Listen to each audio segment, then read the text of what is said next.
ఈ అంశాలకు సంబంధించి పూర్తి అప్డేట్స్ మా ప్రతినిధులు లివిల్, సందీప్ రావు, రంజిత్, మహేష్ ద్వారా తెలుసుకుందాం. ఇక ఫస్ట్ టాపిక్, ముషీరాబాద్ కషిష్ ఫంక్షన్లో జరిగే బీఆర్ఎస్ విస్తృత స్థాయి సమావేశానికి బీఆర్ఎస్ వర్కింగ్ ప్రెసిడెంట్ కేటీఆర్ ముఖ్య అతిథిగా హాజరయ్యారు. పార్టీ సభ్యత్వం, సర్ తదితర అంశాలపై బీఆర్ఎస్ శ్రేణులకు కేటీఆర్ దిశానిర్దేశం చేశారు. బీఆర్ఎస్ అధినేత కేసీఆర్ ఆదేశాల మేరకు ఈ సమావేశం నిర్వహిస్తున్నామని ముషీరాబాద్ ఎమ్మెల్యే ముఠా గోపాల్ తెలిపారు. మాజీ మంత్రి తలసాని శ్రీనివాస్ యాదవ్, ఎమ్మెల్యే ముఠా గోపాల్, ఎమ్మెల్సీలు వాణిదేవి, దేశపతి శ్రీనివాస్, దాసోజు శ్రవణ్ కుమార్, ఇతర నేతలు హాజరయ్యారు.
ముషీరాబాద్ కషిష్ ఫంక్షన్ హాల్లో జరిగే బీఆర్ఎస్ విస్తృత స్థాయి సమావేశానికి బీఆర్ఎస్ వర్కింగ్ ప్రెసిడెంట్ కేటీఆర్ ముఖ్య అతిథిగా హాజరయ్యారు.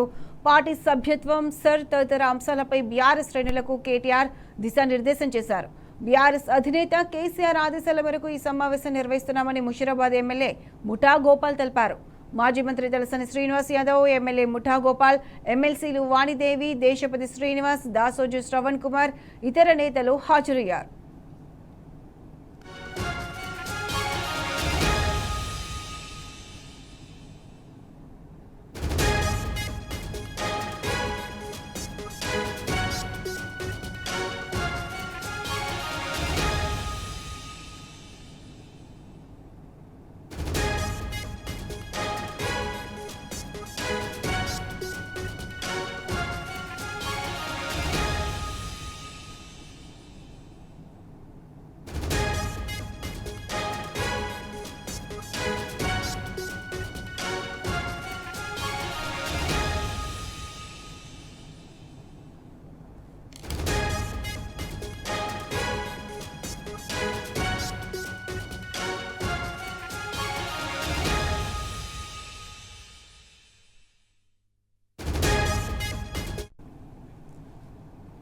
రైట్, ఇక సెకండ్ టాపిక్, ప్రజాక్షేత్రంలో ప్రజల తరపున ప్రభుత్వాన్ని నిలదీస్తున్న బీఆర్ఎస్ పార్టీపై రేవంత్ సర్కార్ కత్తికట్టింది.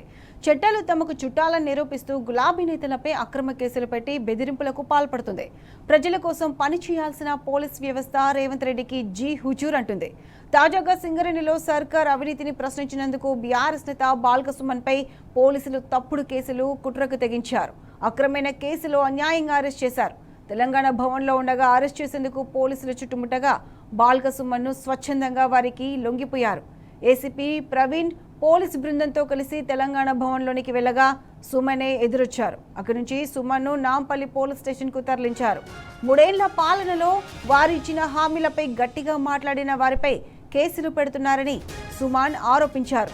2009 నుంచి 2014 వరకు టార్గెట్ చేసి జైలులో ఉంచారని, గతంలో 226 కేసులు పెట్టారని, ఆ రికార్డు బద్దలు కొట్టాలని రేవంత్ ప్రభుత్వం చూస్తుందని మండిపడ్డారు. మొన్న క్యాతనపల్లిలో కూడా అరెస్ట్ చేసి జైల్లో ఉంచారని, అయినా వాళ్ళ కడుపు మంట చల్లారక మళ్లీ కేసులు పెట్టారని మండిపడ్డారు.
ప్రజాక్షేత్రంలో ప్రజల తరపున ప్రభుత్వాన్ని నిలదీస్తున్న బీఆర్ఎస్ పార్టీపై రేవంత్ సర్కార్ కత్తిగట్టింది.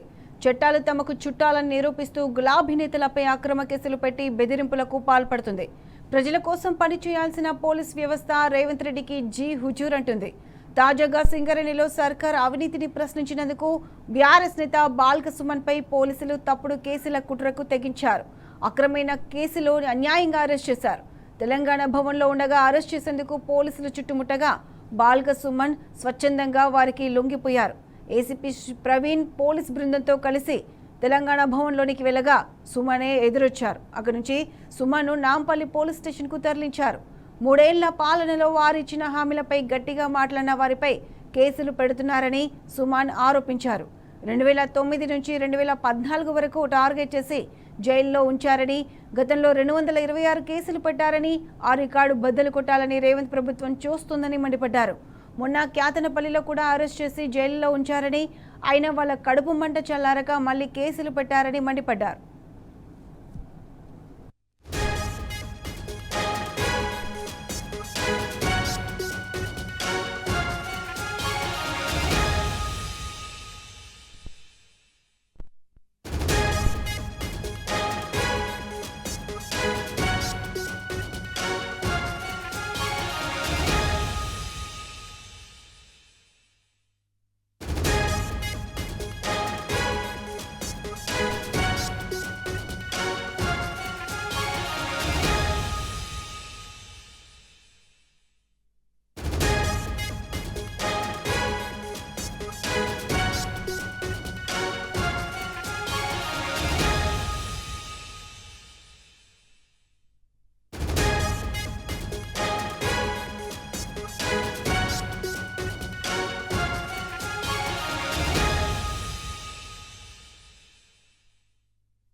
ఇదే అంశానికి సంబంధించి పూర్తి అప్డేట్స్ మా ప్రతినిధి సందీప్ రావు అందిస్తారు. సందీప్ రావు, చెప్పండి.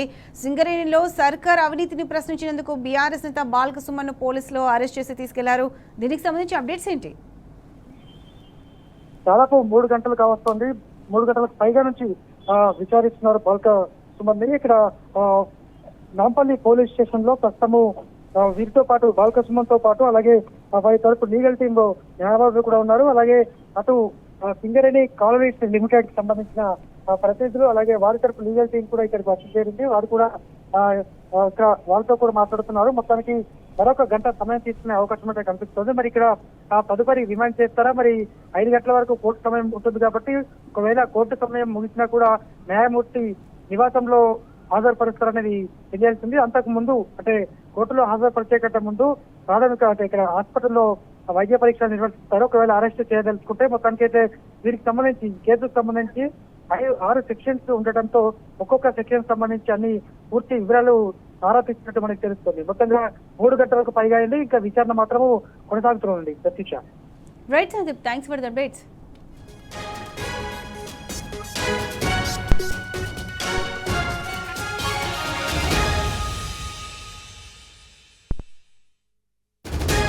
ఇక టాప్ 4లో టాప్ 3 న్యూస్ చూస్తే మొన్నటికి మొన్న పోక్సో కేసులో కేంద్ర మంత్రి బండి సంజయ్ కొడుకు భగీరథ్ను రక్షించేందుకు డ్రామాలు చేసిన పోలీసులు ఇప్పుడు మాత్రం రాజ్యానికి కొమ్ము కాస్తున్నారు. పోక్సో కేసులో అరెస్ట్ అయిన తర్వాత కూడా భగీరథ్ అంశంలో పోలీసులు డ్రామాలు ఆడారు. కేంద్ర మంత్రి కొడుకు కావడం వల్లే పోలీసులు నిర్లక్ష్యంగా వ్యవహరించారన్నది సుస్పష్టం.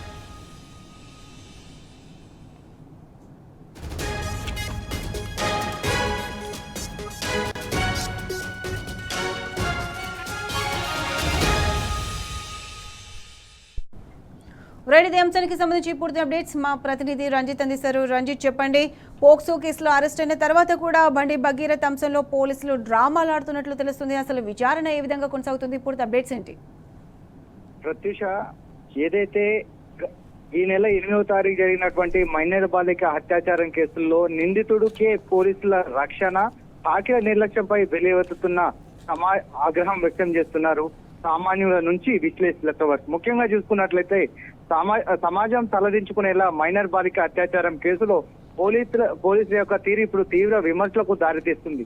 ఇంతటి ఘోరమైన మైనర్ బాలిక పైన అత్యాచారం చేసినటువంటి ప్రధాన నిందితుడు భంగిరన్న కస్టడీలోకి తీసుకొని విచారించడంలో పోలీసులు ప్రదర్శిస్తున్న జాప్యం మరియు నిర్లక్ష్యం పైన సర్వత్రా ఆగ్రహం వ్యక్తమవుతున్నట్టుగా కనిపిస్తుంది. చట్టాన్ని కాపాడవలసిన వారే నిందితుడిని పరోక్షంగా సహకరిస్తున్నారా అనే అనుమానాలు కూడా వ్యక్తమవుతున్నాయి. ముఖ్యంగా చూసుకున్నట్లయితే కేసు సాధారణంగా ఇలాంటి ఫోక్సో కేసుల్లో అత్యాచారం వంటి అత్యంత అమానుషమైన కేసులలో పోలీసులు నిందితులను తక్షణమే అదుపులోకి తీసుకోవాలి. అదుపులోకి తీసుకున్న తర్వాత సీను రీకన్స్ట్రక్షన్ చేయడము, పక్కా ఆధారాలను సేకరించడము ఇలాంటివి చేయాలి. కానీ ఈ కేసులో నిందితుడు భగీరథుడు విషయం మాత్రం పోలీసులు నత్తనత్తగా వ్యవహరిస్తున్నట్టుగా కూడా పలు అనుమానాలు తావిస్తున్నాయి. ముఖ్యంగా చూసుకున్నట్లయితే ఘటన జరిగి ఇన్ని రోజులు జరుగుతున్న నిందితుడిని పూర్తి స్థాయిలో కస్టడీ తీసుకొని విచారించడంలో పోలీసులు విఫలమైనట్టుగా కూడా తెలుస్తుంది. రాజకీయ ఒత్తిడా లేక కేంద్ర హోంశాఖ మంత్రి సహాయ మంత్రిగా ఉన్నటువంటి ఒక వ్యక్తి యొక్క కుమారుడు కావడం వల్ల ఇలాంటి జాప్యం జరుగుతుందనేది కూడా పలు అనుమానాలు తావిస్తున్నాయి. ఇంకొక విషయం ఏమిటంటే బాధితురాలి వచ్చి పోలీస్ స్టేషన్ లో ఫిర్యాదు చేయడము, దాని తర్వాత మెజిస్ట్రేట్ దగ్గరికి వెళ్లి పక్క ఆధారాలతోని వాళ్లకు జరిగినటువంటి అవమానాలు కావటం, ఆ బలవంతము అత్యాచారం విషయంకు సంబంధించినటువంటి వాట్సాప్ చాట్ కావచ్చు, దాంతో పాటుగా కొన్ని దృశ్యాలను చూపెడితే అంగీకరించినటువంటి మెజిస్ట్రేట్ కావచ్చు, దాంతో పాటు పోలీసులు కూడా పోక్సో కేసు పెట్టారు. కానీ ఆ కేసుకు జరిగిన తర్వాత ఒక బాధితురాలు కుటుంబం సామాన్యమైన కుటుంబం అయితే వాళ్ళకి పోలీసుల నుంచి భద్రత ఉందా? ఆధారాలు సేకరించడంలో ఇప్పటికే సిట్టు ఏదైతే తెలంగాణ రాష్ట్రం ఒక మైనర్ బాలిక పైన అత్యాచారం జరిగితే నిందితుని తీసుకొని తక్షణమే అరెస్టు చేసి కూడా జైలుకు పంపించాలి. దాని బెయిల్ రాని అటువంటి కేసులు పెట్టవలసినటువంటి పోలీసులు 10 రోజులు జాప్యం చేసి దాని తర్వాత అరెస్టు చేశామని పోలీసులు చెప్పడం, తన తండ్రి వచ్చేసి అప్పగించామని చెప్పడం, అక్కడే 2 ఆధారాలు 2 ద్వంద్వ వైఖరి చేసిన తర్వాత కూడా ఇప్పటికీ కస్టడీలో ఉన్న తర్వాత 3 రోజులు తీసుకొచ్చేసి 3 రోజులు ఒక రాజ వైభవం చేస్తున్నారా లేకపోతే అతన్ని ఇంట్రాగేట్ చేస్తున్నారని కూడా అర్థం కావట్లేదు. చెర్లపల్లి జైలు నుంచి కస్టడీ తరాలు పేట్ బస్టాబాద్కు వచ్చినటువంటి భగీరథ్ అసలు ఏం జరిగింది, ఏం విచారించారు, అతని దగ్గర ఉన్నటువంటి ఫోన్ లో ఉన్నటువంటి చాట్ కావచ్చు, ఫోన్ లో ఉన్నటువంటి ఆధారాలు కావచ్చు, దానికి సంబంధించినటువంటి లొకేషన్ ఇవన్నీ కూడా ఆధారాలను సేకరించారా?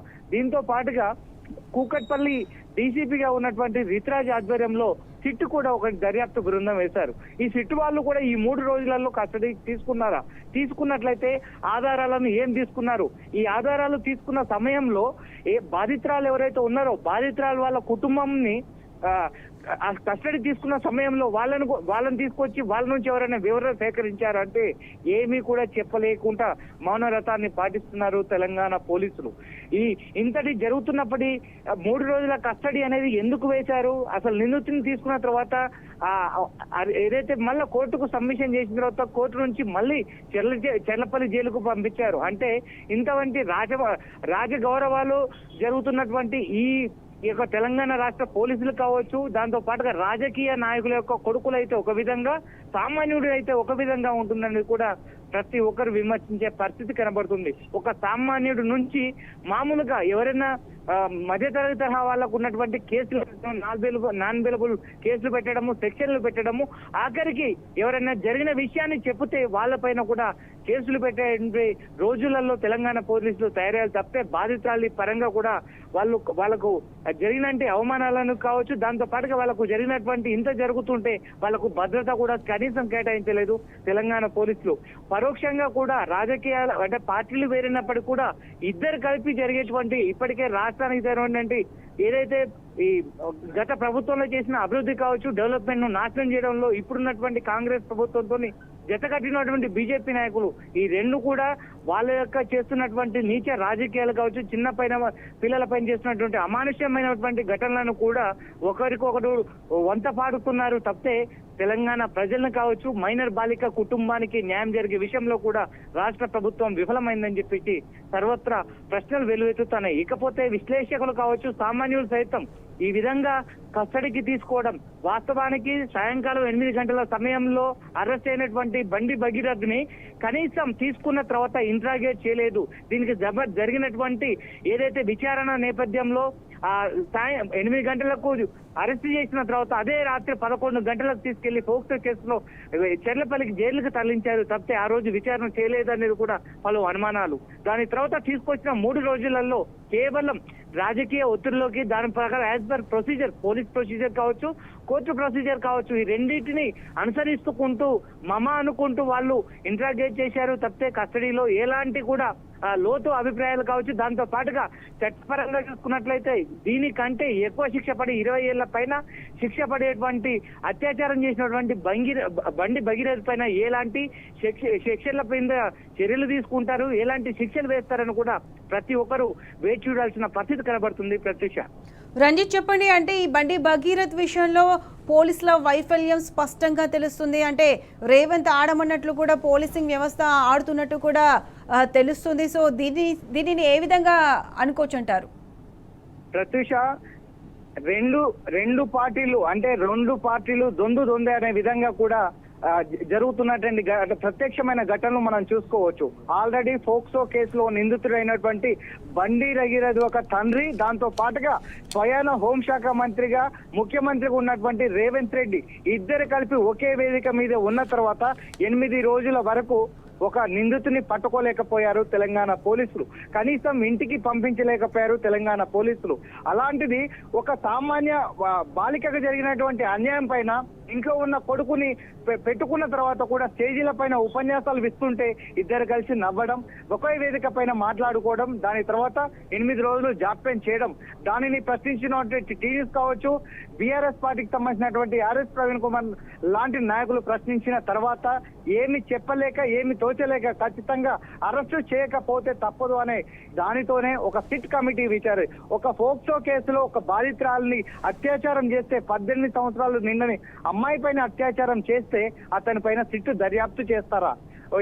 గతంలో చూసుకున్నట్లయితే ఒకవైపు నిర్మల్లో చూసినటువంటి ఘటన కావచ్చు, మరోవైపు తాండూరులో జరిగినటువంటి 8 సంవత్సరాల పాప పైన 7 సంవత్సరాల పాప పైన మైనర్ పాప పైన జరిగినటువంటి అత్యాచారాల్లో ఇమ్మీడియట్లీ 24 గంటలు ముగిసే ముందే కూడా అతను కస్టడీలకు తీసుకొని దాని తర్వాత అరెస్ట్ చేసి జైలుకు పంపిస్తారు. కానీ రాజకీయ నాయకుడు, కేంద్ర హోంశాఖ సహాయశాఖ మంత్రిగా ఉన్నటువంటి కుమారుడు కాబట్టి అతని పైన 8 రోజులు జాప్యం చేశారు. కాబట్టి రేవంత్ రెడ్డి, దాంతో పాటుగా బీజేపీకి సంబంధించినటువంటి హోంశాఖ మంత్రి ఉన్నటువంటి సంజయ్ ఇద్దరు కలిపి ఆడుతున్న డ్రామాలో భాగంగానే పోలీసుల నిర్లక్ష్యం, వాళ్ళ వైఫల్యం అనేది కూడా కళ్ళ కట్టినట్టు కనబడుతుంది. ప్రత్యూష, రంజిత్ చెప్పండి, అంటే ఈ పోలీసింగ్ వ్యవస్థకి ప్రతిపక్ష నేతలపై అక్రమ కేసులు పెట్టడం పైన ఉన్న ఇంట్రెస్ట్, ఒక పోక్సో కేసులో బాధితురాలు తల్లి ఫిర్యాదు చేసినా కూడా కేసు ఇంకా పెట్టట్లేదు, దీనిని ప్రజలు కూడా ఏ విధంగా చూడొచ్చు అంటారు? రేవంత్ రెడ్డి తెలంగాణ రాష్ట్రానికి ముఖ్యమంత్రి అనే దానికంటే హోంశాఖ మంత్రిని ఖచ్చితంగా ఉపయోగించడానికే అతని దగ్గర హోంశాఖ మంత్రిని పెట్టుకొని పోలీసులని చదురంగంలోని ఒక పావులాగా వాడుకుంటుండనేది కూడా కళ్ళ కట్టినట్టుగా కనపడుతుంది.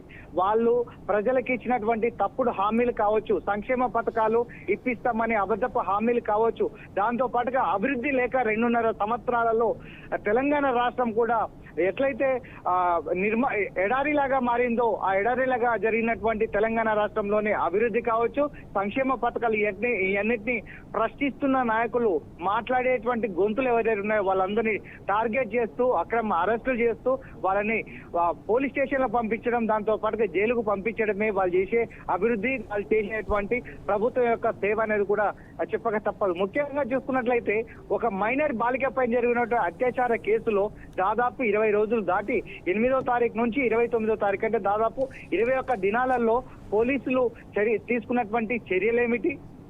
బాధితురాలు యొక్క కుటుంబ సభ్యులు కూడా అతని తండ్రి దగ్గరపై వాపోయిన తర్వాత వాళ్ళ యొక్క ఏదైతే వాళ్ళకి సంబంధించినటువంటి వివరణ తీసుకున్న తర్వాత గతంలో మహేంద్ర యూనివర్సిటీలో చదువుతున్నటువంటి కొడుకుని అక్కడ ఉన్నటువంటి విద్యార్థులను కొట్టి ఇబ్బందులు పెట్టేసి అమ్మాయిల పైన అత్యాచారాలు ఇబ్బందులు పెట్టినప్పుడు అతన్ని సస్పెండ్ చేసినటువంటి విద్యా సంస్థలు, మహేంద్ర విద్యా సంస్థల నుంచి సస్పెండ్ చేసి టర్మినేట్ చేసినటువంటి విద్యా సంస్థలు కూడా ఉన్నాయి. అతని పైన దుండిగల్లో కూడా పోలీస్ స్టేషన్ లో కేసులో ఇన్ని జరిగినటువంటి బండి భగీరథ యొక్క తల్లిదండ్రులను పిలిపించి విచారించారా? బాధితురాలు కుటుంబానికి రక్షణ కల్పించారా? బాధితురాలు కావచ్చు, ఇతనితో పాటుగా ఇతర స్నేహితులను పిలిపించేసి ఇంట్రాగేట్ చేశారా?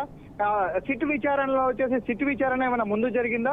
సిట్ విచారణలో వచ్చేసి ఏమైనా దానికి సంబంధించినటువంటి ఏమైనా వివరణ, 3 రోజుల కస్టడీలో ఏమైనా వివరణ తీసుకున్నారా? బాధితురాలి కుటుంబాన్ని పిలిపించి ఎవరైనా వివరణ తీసుకున్నారా అంటే అంతా శూన్యమే తప్పితే ఓన్లీ మమ అనడానికి, దాంతో పాటుగా ప్రజల్లో కావచ్చు తెలంగాణ రాష్ట్రానికి చెప్పుకోవడానికి దీన్ని పక్కదోవ పట్టిస్తే ఇలాంటి వందల కొద్ది కాదు వేల కొద్ది జరుగుతాయనే ఒక భయంతోనే వాళ్ళు నామమాత్రంగా చేస్తున్నారు తప్పితే నిందితుడిని పట్టుకొని విచారించి ఇంట్రాగేట్ చేసి అతనికి శిక్ష వేయడానికి కూడా తెలంగాణ రాష్ట్ర పోలీసింగ్ తప్పుదోవ పడుతుంది, రాజకీయాలకు ప్రలోభాలకు లోబడిపోతుంది అనేది కూడా ఖచ్చితంగా కనబడుతుంది. Pratishta right Ranjith, thanks for the updates.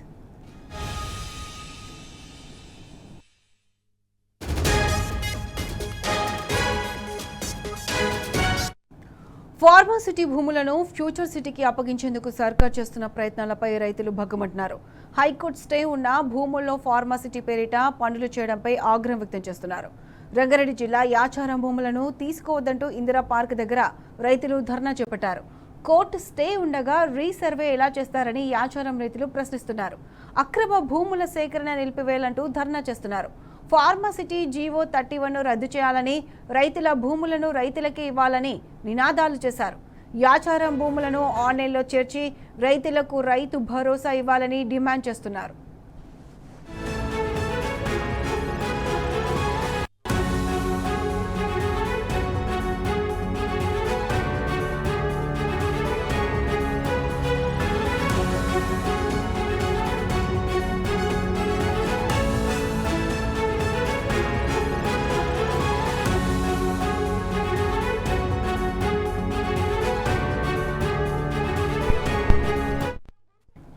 Reddy అంశానికి సంబంధించి ఇప్పుడు అప్డేట్స్ మా ప్రతినిధి రంజిత్ అందిస్తారు. రంజిత్, చెప్పండి, హైకోర్టు స్టే ఉన్న భూముల్లో ఫార్మాసిటీ పేరిట పనులు చేయడంపై రైతులు ఆగ్రహం వ్యక్తం చేస్తున్నారు. దీనికి సంబంధించి ఇప్పుడు అప్డేట్స్ ఏంటి? ప్రతిష, రాష్ట్రాన్ని నడపవలసిన పాలకులే తప్పుదారి పడితే ప్రజలు ఎవరికి కోస చెప్పుకోవాలనేది కూడా ప్రశ్నార్థకంగా మారింది. ముఖ్యంగా చూసుకున్నట్లయితే రంగారెడ్డి జిల్లా యాచారం, కందుకూరు సంబంధించినటువంటి 4 గ్రామాల్లో వాళ్లకు సంబంధించినటువంటి భూముల్లో గత ప్రభుత్వం 10,000 ఎకరాల్లో ఏదైతే ఫార్మాసిటీని తీసుకొచ్చి అభివృద్ధి చేసి కొన్ని కంపెనీలను తీసుకొచ్చిన చరిత్ర కలిగితే దానిని ఫార్మాసిటీ కాదు, దాంతో పాటుగా ఫ్యూచర్ సిటీ అని క్రియేట్ చేసి పేద ప్రజలకు సంబంధించినటువంటి భూములను 30,000 ఎకరాల వరకు వాళ్ళని ఇబ్బందులు పెడుతూ వాళ్లకు కనీసం రిజిస్ట్రేషన్లు లేకుండా రైతు భరోసా రాకుండా ఇబ్బందులు పెడుతున్నటువంటి రేవంత్ రెడ్డి సర్కారు అధికారులని దగ్గర పెట్టుకొని దీనికి సంబంధించిన విషయంలో ప్రభుత్వానికి దాంతో పాటుగా చెప్పిన వినకపోవడంతోనే హైకోర్టు ఆశ్రయించారు యాచారం సంబంధించినటువంటి రైతులు. ఈ రైతులు కోర్టుకు వెళ్ళిన తర్వాత కోర్టుల ప్రకారం కూడా కోర్టులో స్టే ఉన్న తర్వాత దాన్ని ధిక్కరించుకుంటూ తెలంగాణ రాష్ట్రంలో ఉన్నటువంటి సర్కారు రేవంత్ రెడ్డి ఏది చెప్తే అదే ఆట అనే విధంగా కూడా ఉంది. దానికి సంబంధించిన విషయాల్లో స్టేటస్ తో ఉన్నప్పటికీ దాన్ని ధిక్కరిస్తూ ఏదైతే ప్రజలకు సంబంధించినటువంటి భూములు ఉన్నాయో ఆ భూములలో అధికారులు జేసీబీలు పెట్టుకొని ప్రొక్లేన్ పెట్టుకొని వాటికి సంబంధించినటువంటి పనులు చేయడము, దాంతో పాటుగా వాళ్ళకు సంబంధించినటువంటి ఏదైతే భూములు ఉన్నాయో ఆ భూములని గతంలో ఉన్న అటువంటి భూములు రిజిస్ట్రేషన్ కాని వాళ్లకు రైతు భరోసా రావని వాళ్ళకు కూడా హామీలు ఇస్తామని చెప్పినటువంటి సీతక్క, శ్రీధర్ బాబు, బట్టి విక్రమార్క, దాంతో పాటుగా కోదండ రామిరెడ్డి, రేవంత్ రెడ్డితో సహా అక్కడికి వెళ్లి మేము చేస్తామని చెప్పేసి అబద్ధపు హామీలు, అబద్ధపు మాటలు మాట్లాడినటువంటి రేవంత్ రెడ్డి మరోసారి ప్రజల్ని మోసం చేశాడు. వాళ్ళకు ఎలాంటి రైతు భరోసా రావట్లేదని, దాంతో పాటుగా వాళ్ళకు సంబంధించిన నీళ్ల విషయంలో ఒక పచ్చని ఏదైతే గత ప్రభుత్వంలో ఉన్నటువంటి సీసీ రోడ్లు ఏదైతున్నాయో ఆ సీసీ రోడ్లను మొత్తం కూడా పళ్ళ కొట్టేసి దాంతో అక్కడ ఉన్న పరిసర ప్రాంతాల్లో కూడా ముళ్ళ కంచెలతోని, పిచ్చి చెట్లతోని కూడా తయారయ్యే విధంగా చేసింది రేవంత్ రెడ్డి సర్కార్ అని ఆగ్రహం వ్యక్తం చేశారు. ఎన్నిసార్లు చెప్పినా అధికారులను విశ్రమించినా దాంతో పాటుగా ప్రభుత్వ అధికారుల దగ్గరికి వెళ్ళినా ఎవరు వాళ్ళ విన్నపాలను పట్టించుకోకపోవడంతో వాళ్ళు ఏకంగా ఇబ్రాహీంపట్నం నుంచి హైదరాబాద్ నడిబొడ్డున్నటువంటి ఇందిరాగాంధీ దగ్గర ధర్నా చౌక్ దగ్గర కూడా ధర్నా చేస్తూ వాళ్ళకు జరిగినటువంటి అన్యాయాలు, వాళ్ళకు చేసినటువంటి హామీలు ఏదైతే మోసపూరిత హామీలు అవన్నీ కూడా చెప్పుకుంటూ వాళ్ళకు ధర్నాకు దిగిన సందర్భం కనబడుతుంది. ముఖ్యంగా చూసుకున్నట్లయితే వాళ్ళకు సంబంధించిన విషయంలో వాళ్ళకి తాతల తండ్రుల కాంచినటువంటి భూములు ఏదైతే ఉన్నాయో ఆ భూములను రిజిస్ట్రేషన్ చేపిస్తామని వాగ్దానం ఇచ్చినటువంటి రేవంత్ రెడ్డి మాటల ప్రకారమే రిజిస్ట్రేషన్ చేపించాలని, దాంతో పాటుగా జీవో నెంబర్ 31 ప్రకారం కూడా దాన్ని రద్దు చేయాలని, దాంతో పాటుగా దానికి సంబంధించినటువంటి గ్రీన్ ఫీల్డ్, దాంతో పాటుగా ఫ్యూచర్ సిటీ అని ఏదైతే తప్పుడు పేర్లు పెడుతున్నారో ఆ పేర్లన్నింటినీ కూడా ఖచ్చితంగా ఏదైతే ఉన్నాయో దాన్ని అన్ని కూడా వెనక్కు తీసుకొని వాళ్ళ భూములు వాళ్ళకి కావాలని చెప్పేసి వాళ్ళు చెప్తున్న పరిస్థితులు కనబడుతున్నాయి. హైదరాబాద్ నగరంలో ఎక్కడ ఏది ఉన్నా అభివృద్ధి ఉన్నా మా భూములలో మేము పంటలు చేసుకొని వ్యవసాయం చేసుకొని ఆ వ్యవసాయం చేసినటువంటి పంటలను నగరానికి తీసుకొచ్చి అమ్ముకునే రైతులు ఉన్నామని వాళ్ళు చేసుకోవడానికి ఈ దానికి సంబంధించిన ఔటర్ రింగ్ రోడ్డు యొక్క దూరం కావచ్చు, దాంతో పాటుగా శంషాబాద్ ఈ ఏరియాలో చూసుకున్నట్లయితే దాదాపు 20 కోట్లు 15 కోట్ల వరకు ఉన్నటువంటి భూమి విలువ ఆ ఏరియాలో ఎవరన్నా అమ్మితే కనీసం అమ్ముడుపోని విధంగా ఉందని చెప్పేసి కేవలం రేవంత్ రెడ్డి అండుకో ఏదైతే దాదాపు ప్రజలకు సంబంధించినటువంటి 30,000 ఎకరాల పైన వాళ్ళ కన్నుబడి అప్పనంగా కూడా దాదాపు 20 కోట్ల రూపాయలకు ఎకరము పలికేటువంటి భూములను కేవలం 2 కోట్లు 3 కోట్ల రూపాయలకే తీసుకొని భయపెట్టేసి పోలీసులని దగ్గర పెట్టుకొని పోలీసులు అధికారులు తన ప్రభుత్వం అధికారం ఉందనే ఉద్దేశంతో ఆ భూములని లాక్కొని ప్రజల్ని ఇబ్బందులు పెడుతున్నారని వాళ్ళు వాపోతున్న పరిస్థితులు కూడా కనబడుతున్నాయి. ఏది ఏమైనప్పటికీ వాళ్లకు సంబంధించిన విషయంలో ప్రజలు ఏదైతే తెలంగాణ రాష్ట్రంలో తొలి ముఖ్యమంత్రి కేసీఆర్ వచ్చిన తర్వాత రైతే రాజు అనే విధంగా చేసి రైతులకి ఏమి కావాలి, తినడానికి తిండి కావడానికి పోతే దాంతో పాటుగా దేశంలో అట్టడుగు స్థానంలో వ్యవసాయంలో ఉన్నటువంటి రాష్ట్రాన్ని అగ్రగామిగా నిలిపిండు ఆనాటి ముఖ్యమంత్రి కేసీఆర్. అదే విధంగా నీళ్లు ప్రతి ఎకరాకు నీళ్లు ఇచ్చుకుంటూ దాన్ని కాపాడుకోవడానికి రైతు బంధు ఇచ్చుకుంటూ రైతుని రారాజు చేసినట్లయితే రైతుని తీసుకొచ్చేసి రోడ్డు మీద పడేసి అడ్డగోలుగా భూములను అమ్ముతున్నారు. భూములను అమ్మడానికే టార్గెట్ గా హైదరాబాద్ నగరంలో ఎక్కడైనా ఖాళీ ప్లేస్ లో కనబడితే చాలు రేవంత్ రెడ్డి అండ్ బ్యాచ్ అనేది కూడా కొనడానికి అమ్మడానికి లేని విధంగా లిటికేట్ పెట్టుకుంటూ ఆ భూములను అప్పనంగా తీసుకునే పరిస్థితులు కనబడుతున్నాయి.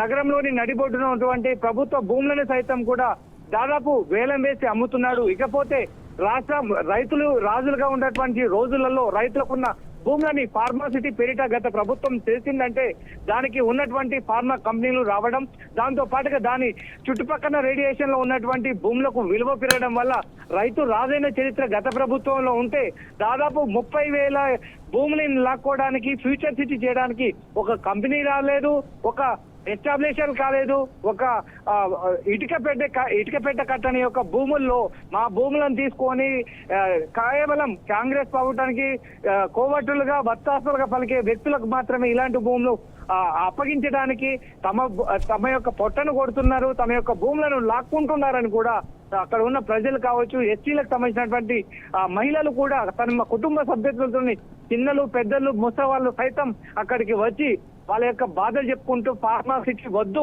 మా భూములు మాకు కావాలి, మా నీళ్లు మాకు కావాలి, ఫార్మాసిటీ వద్దు, రైతే ముద్దు అనే ఒక నినాదంతో రాష్ట్ర ప్రభుత్వానికి రేవంత్ రెడ్డి సర్కార్కు వ్యతిరేకంగా నినాదాలు చేస్తూ వాళ్ళందరూ ఆగ్రహం వ్యక్తం చేస్తూ ఏం చేసినా తమ ప్రాణాలైనా వదులుకుంటాం కానీ మాకు సంబంధించిన భూములు మాకు కావాలి, మా పంటలు మేము చేపేసుకోవాలి, మేము మా కుటుంబ సభ్యులు వంశపారపర్యంగా కూడా రైతులుగా పనిచేస్తున్నాము, రైతులుగా ధాన్యాలు అమ్ముకుంటున్నాము, రైతుగా బతుకుతున్నాము.